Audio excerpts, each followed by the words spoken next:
Doctor Mohammad Yunus ও তারেক রহমানের London বৈঠকের পর পাল্টে গেল দেশের রাজনীতির চিত্র। বরিশালে বিএনপির সম্ভাব্য প্রার্থী তালিকা ঘিরে তুমুল আলোড়ন। সম্প্রতি লন্ডন বৈঠকে ডক্টর মোহাম্মদ ইউনূস ও তারেক রহমানের মুখোমুখি আলোচনার পর থেকেই বাংলাদেশের রাজনীতিতে ব্যাপক আলোচনার ঝড় বইছে। বৈঠকের রেশ কাটতে না কাটতেই রাজনীতির মাঠে নেমে পড়েছেন সম্ভাব্য প্রার্থীরা। সামনে দ্বারপ্রান্তে দাঁড়িয়ে থাকা জাতীয় সংসদ নির্বাচনকে কেন্দ্র করে এখন দেশের রাজনীতির মাঠ গরম।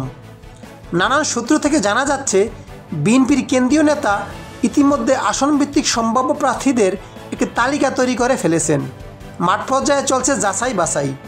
বিশেষ করে বরিশাল বিভাগে বিএনপির বেশ কিছু নতুন ও পুরাতন মুখ নিয়ে নির্বাচন করতে পারে বলে গুঞ্জন চলছে।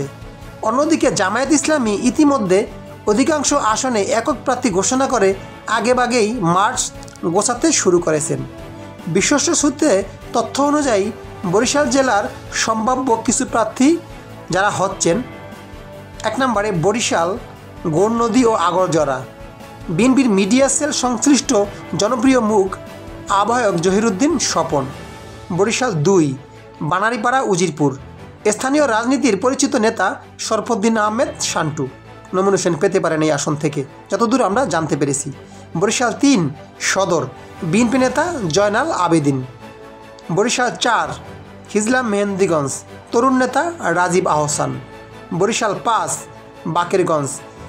বরিশাল সিটি কর্পোরেশনের সাবেক মেয়র ও প্রবীণ রাজনীতিবিদ আহসান হাবিব কামাল সরোয়ার।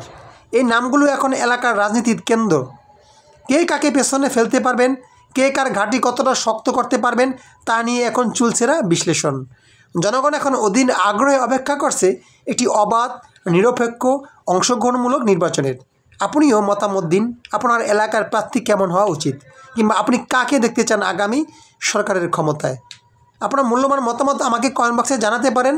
জানি না ভিডিওটা কেমন লেগেছে, কমেন্ট বক্সে অবশ্যই লিখবেন। আর এরকম ভিডিও পেতে ধারাবাহিক আমাদের তাসিন টিভি চ্যানেলটি অবশ্যই ফলো দিতে ভুলবেন না। আল্লাহ হাফেজ।